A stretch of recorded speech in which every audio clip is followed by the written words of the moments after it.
bear market bounce or the beginning of a rip your face off rally?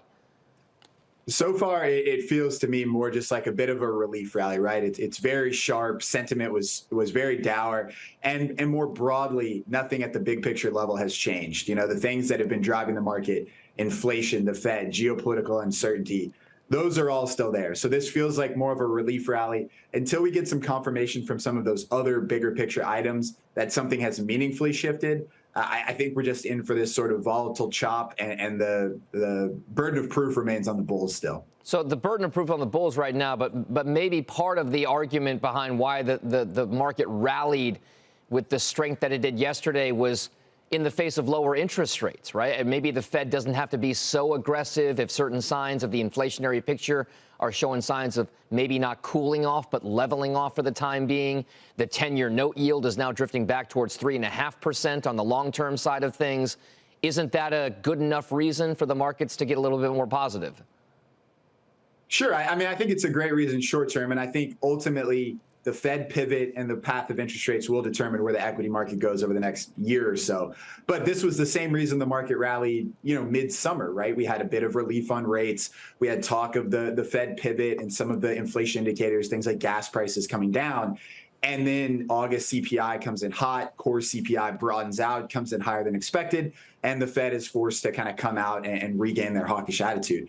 I think they're starting to get comfortable with where the market is pricing the terminal Fed funds rate, the market's basic expectation that they will do what is needed to get inflation in check.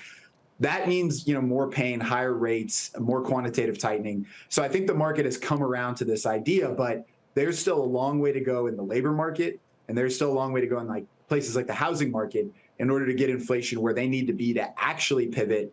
And the question is, can they get there before, a recession kind of hits or before the economy slows to a point of no return for this cycle? I mean, it's splitting hairs, Ross, but in yesterday's massive rally, it was very broad-based, very across the board, 2+% gains for the major indices.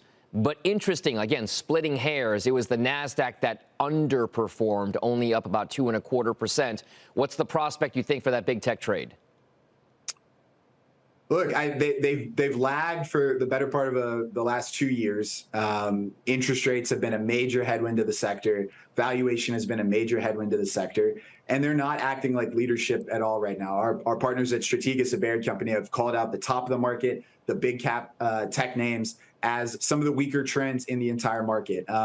When you see a day like yesterday and you see them lag on rate reprieve, a broad rally, that's a pretty good sign that they're not going to work in the near term. Longer term, I think these companies are I guess it depends company to company, but broadly the big cap tech trade, they have big moats, they have a lot of cash, they're pretty debt light.